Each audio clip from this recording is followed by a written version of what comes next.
Gracias por este tiempo, bendecimos tu palabra, tu presencia, por los que estamos aquí, Señor, y que lo que vayamos hoy a escuchar quede en nuestros corazones y en nuestro espíritu. Te pedimos por cada uno de los que estamos presentes y también por los que no pudieron asistir. También bendícelos, Señor, en el nombre de Jesús. Amén. Amén. Bueno, bienvenida, Glorita, también. Entonces, estábamos en Apocalipsis, capítulo 13. Ya miramos la primera parte sobre la bestia que sube del mar. Dijimos que el dragón es Satanás. Y entonces ahora vamos al versículo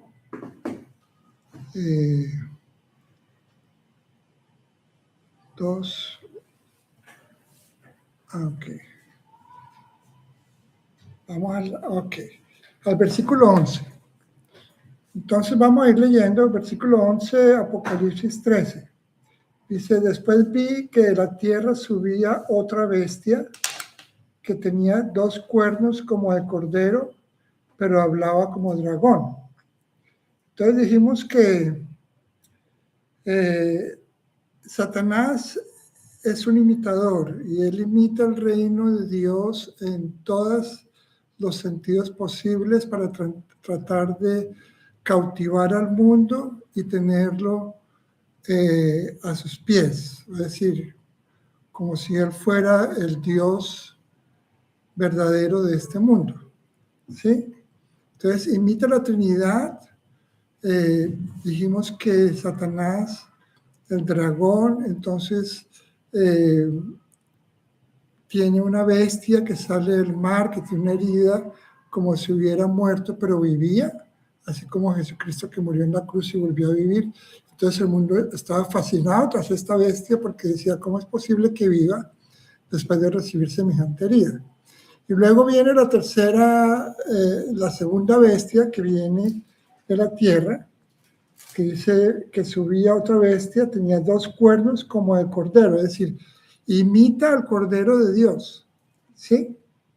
Tiene 2 cuernos. Acuérdense que Jesucristo es el Cordero que fue inmolado por el pecado del mundo. Y al mismo tiempo es el león de la tribu de Judá.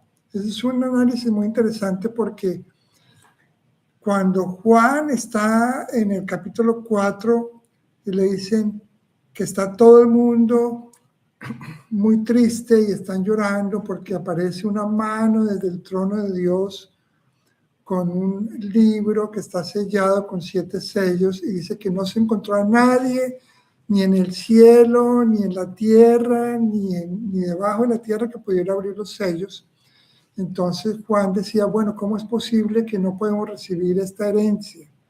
Porque ese libro era una herencia, era un testamento para toda la humanidad. Estaba muy triste. Entonces los ancianos le dijeron, tranquilo, no te preocupes. Mira, el león de la tribu de Judá, él es digno de abrir los sellos. Entonces dice que Juan miró y ¿qué vio? No vio al león de la tribu de Judá, vio a un cordero como si hubiera sido inmolado, es decir, cubierto de sangre. Entonces uno dice, bueno, pero Juan seguramente le dijo al ángel, no, ahí no hay ningún león, yo estoy viendo es un cordero. Pero es un mensaje profético porque está diciendo que la autoridad que Cristo tiene está basada en su sacrificio vicario o redentor por toda la humanidad en la cruz del Calvario.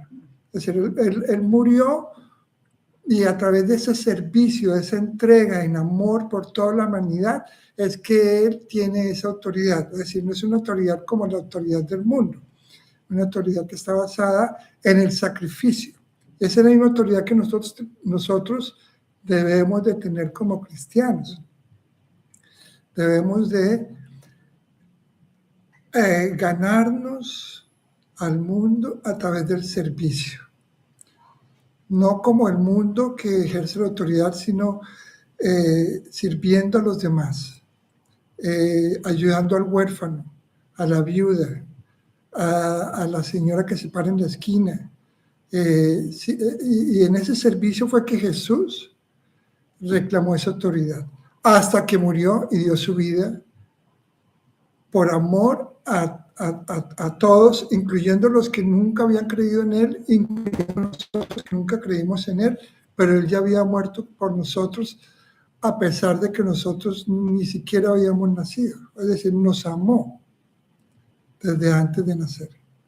Entonces, esta bestia que sube de la tierra, la tierra en Apocalipsis también tiene otro significado muy importante, y es que así como el mar representa al mundo, la tierra representa a la iglesia apóstata, o a esa iglesia estatal, o a esa iglesia que es como los fariseos y los saduceos, que se creen que tienen toda la verdad y que quieren imponer esa verdad sobre las otras personas, juzgando, ¿sí?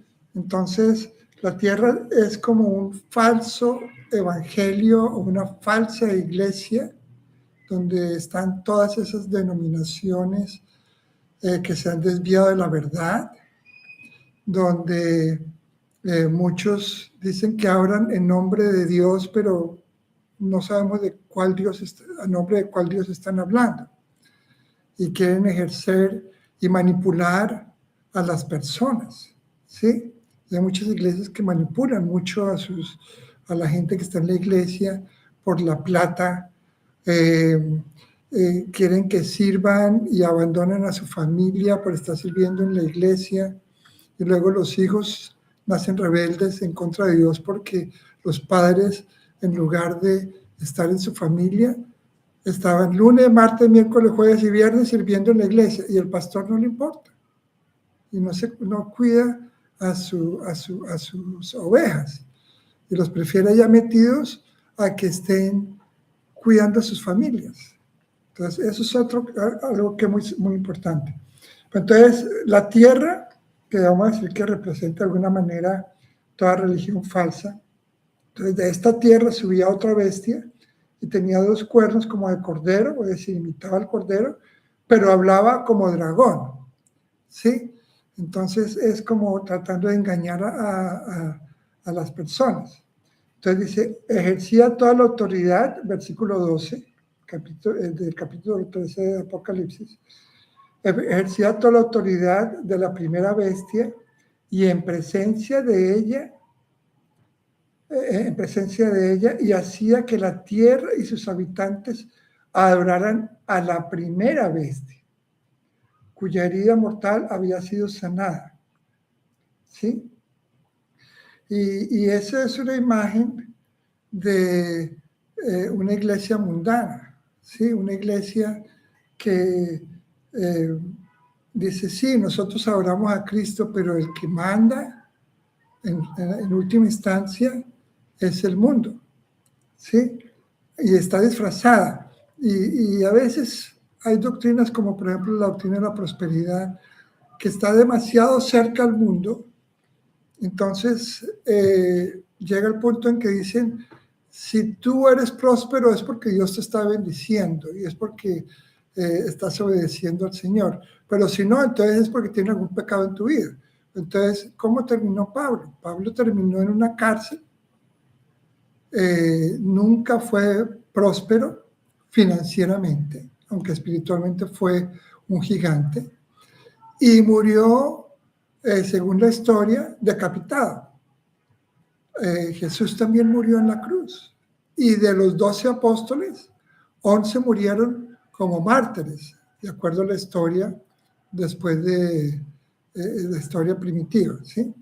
El único que vivió aparentemente hasta una edad muy alta fue Juan, el que escribió Apocalipsis.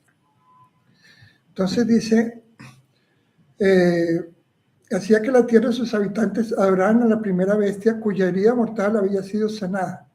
También hacía grandes señales, incluso la de hacer caer fuego del cielo a la tierra a la vista de todos, ¿sí? Y uno dice, bueno, yo no creo en las brujas, pero de que vuelan, vuelan, eso es lo que decimos, ¿no? Pero créanme, el mundo espiritual de la oscuridad tiene poder. Lo que pasa es que el poder que hay en nosotros ha vencido al mundo. Es decir, eso no quiere decir que ahora vamos a andar con miedo de que me hicieron algún trabajo de brujería o algo así, no, porque nosotros estamos cubiertos por la sangre de Cristo y eso nos cubre en contra de cualquier maldición que venga en contra nuestra, ¿sí? Entonces hacía milagros, es decir, hacía cosas sobrenaturales. Y dice, con estas señales se le permitió hacer en presencia de la primera bestia y engañó a los habitantes de la tierra y ordenó que hicieran una imagen en honor a la bestia que después de ser herida de espada revivió. Ya es la tercera vez que mencionan el hecho de que fue herida y volvió a vivir, ¿sí? Es como diciendo, esa bestia es el verdadero Cristo, ese es el verdadero Salvador de la humanidad, ¿sí?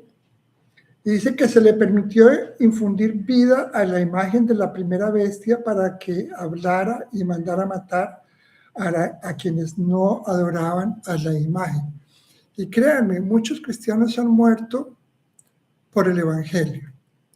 En la iglesia primitiva, miles de cristianos entregaron la vida por una verdad, que fue Jesucristo, y pavimentaron con su sangre el camino para que la iglesia creciera en todo el mundo.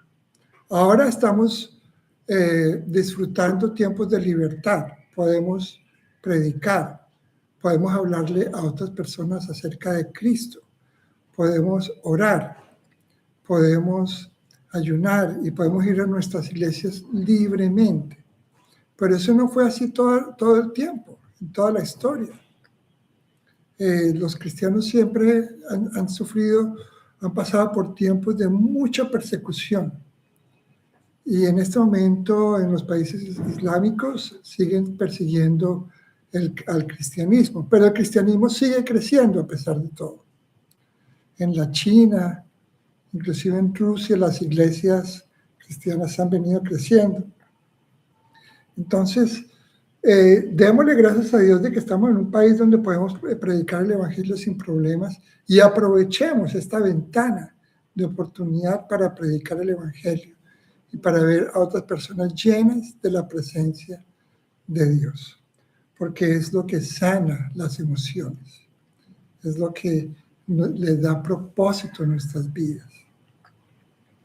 Entonces, esta bestia que sale de la tierra, esta iglesia, en el fondo lo que está diciendo es, y el Dios de este mundo actual es el Estado. Es decir, el Estado es el que manda, el Estado es el que dice. Ahora nosotros debemos de respetar al Estado, debemos de respetar a los presidentes, por más locos que parezcan, pero debemos de orar por ellos. Eso nos manda la palabra, ¿sí? Y que Dios les dé sabiduría. Y a veces uno dice, bueno, qué sabiduría, pero bueno, esa es nuestra labor. Y porque Dios nos cuida, no importa qué tan dura sea la tribulación que tengamos que atravesar, Él nos guarda. Y los cristianos de la iglesia primitiva, por ejemplo, en Roma, que los perseguía, ellos pagaban impuestos. No se negaban a pagar los impuestos. Ellos oraban por el César. Ellos respetaban la ley civil.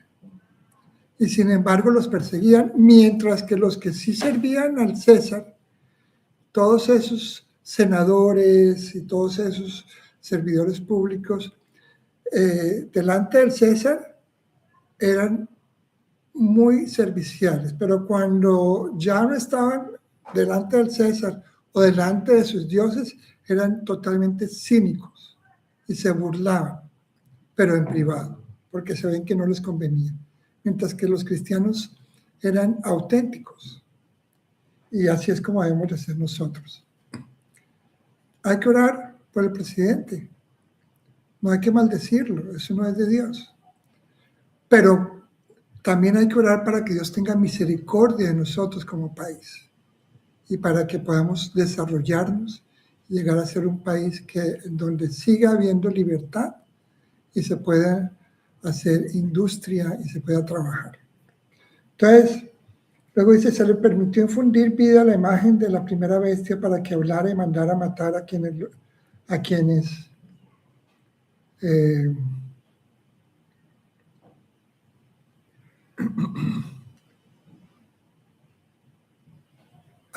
no adoraran la imagen. Además logró que a todos, grandes y pequeños, ricos, pobres, libres, esclavos, se le pusiera una marca en la mano derecha o en la frente, ¿sí? Para que nadie pudiera comprar ni vender a menos que llevaran la marca que es el nombre de la bestia o el número de su nombre.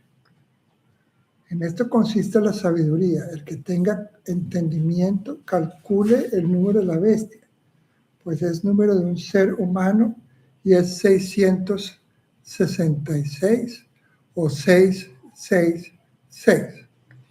Y se ha especulado, se ha profetizado, se ha dicho que eso era un código, que uno no debería tener una tarjeta de crédito porque eso era tener el número de la bestia. Bueno, eso han dicho hasta para vender.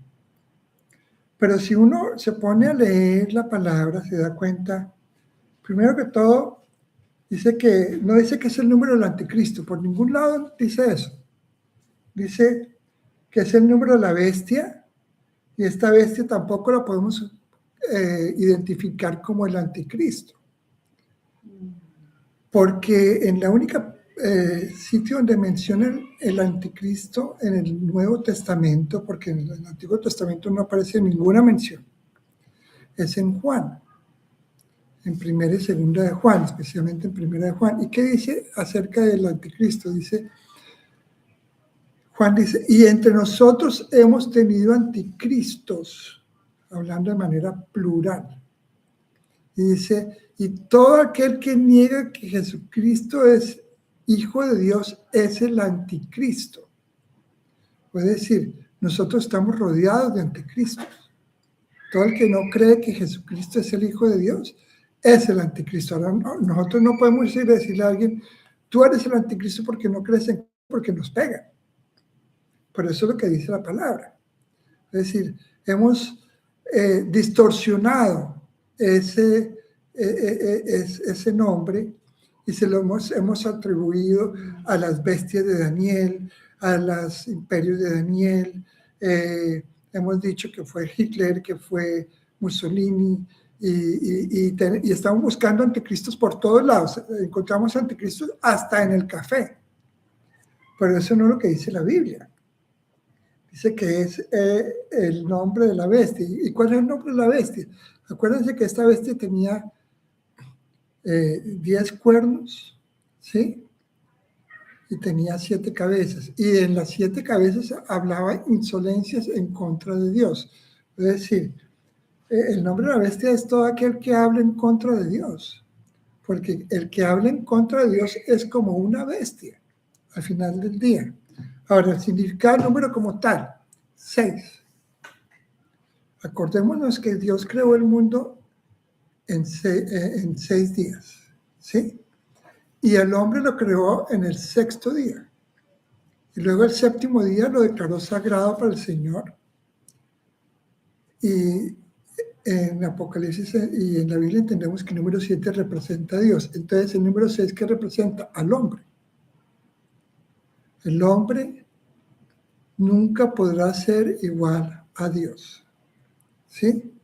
Y esa ha sido la tentación del hombre desde el principio, desde el jardín del Edén, desde cuando Adán y Eva comieron del árbol del conocimiento del bien y del mal. Porque ¿cuál fue la tentación de Satanás? Le dijo, ciertamente no morirán, sino que serán iguales a Dios. Y por eso comieron del fruto prohibido, porque querían ser iguales a Dios. Y toda la humanidad intenta crear un paraíso donde haya paz y prosperidad, porque ningún presidente quiere que su país esté en miseria, ni que no. Tienen buenas intenciones, ¿sí? Lo que pasa es que a veces se equivocan garrafalmente. Pero entonces, el deseo del mundo es establecer ese paraíso, ese huerto del Edén, pero sin Dios. Entonces, somos 6. Nunca seremos nunca seremos iguales a Dios, que es 7.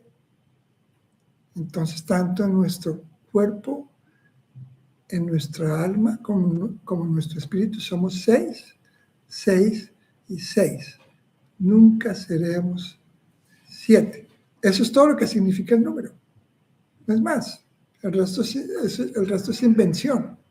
El resto es añadirle cosas a la palabra que no están ahí. Entonces, no es una señal física, no es una señal literal. Es algo que está en el espíritu, donde es una persona que niega que Dios existe. Una persona que niega que Jesucristo es el Hijo de Dios. Eso es ser 6. No es más. Entonces, ahí entendemos que muchas profetas, muchos libros, cuando hay algún acontecimiento extraordinario en el mundo, salen todos estos profetas sensacionalistas a decir, esa es una señal del fin del mundo. Tenemos que aprender a descifrar los tiempos, los últimos tiempos, para poder tener la sabiduría para saber qué está pasando en el mundo. Pero imagínense, es decir, eso es gnosticismo. Porque ¿qué es gnosticismo? Es una ciencia que dice que es una persona que tiene un conocimiento de lo secreto que todas las demás personas no conocen. Y así son algunos profetas. Entonces dicen que hablan en nombre de Dios, pero ¿será verdad? Entonces, antes de la Segunda Guerra Mundial, yo he leído varios libros y dicen, estaban convencidos de que era el fin del mundo. Toda Europa estaba en guerra. Más de 25 millones de personas habían muerto. Y ya decían, se acabó el mundo. Y no se acabó. Han pasado 70 años y aquí seguimos. Y a veces yo escucho, bueno, es que ahora con la guerra de Ucrania, con Rusia, con el problema de Irán y Trump, y ataca y hacen, entonces sí, ahora sí se va a acabar el mundo. Pero Jesucristo fue muy claro, dijo, estas señales siempre las tendrán con ustedes, en Mateo 24. Siempre ha habido rumores de guerra, siempre ha habido pestes, siempre ha habido personas que dicen, yo soy el Cristo. ¿Y qué decía Jesucristo en Mateo 24? Decía, no se dejen engañar, literalmente. Dice, la única señal de mi venida es cuando este evangelio del reino sea predicado en todo el mundo y entonces vendrá el fin. Entonces, cuando sí veamos que todo el mundo, que el cristianismo comienza a llenar el mundo como las aguas cubren la mar, así como dice Isaías, entonces sí vendrá el fin. Entonces, bueno, hoy es cortico y perdónenme todos los problemas técnicos que tuve para poder hacer esta transmisión en YouTube, pero estoy aprendiendo. Y gracias por estar conmigo el día de hoy. Mira, apenas van a ser las 7:30, yo sé que comenzamos hace como 20 minutos solamente, pero la próxima semana tenemos un tema que es denso. Entonces, gracias por venir. ¿Alguna pregunta? Pueden preguntar en el chat y con mucho gusto contesto la pregunta.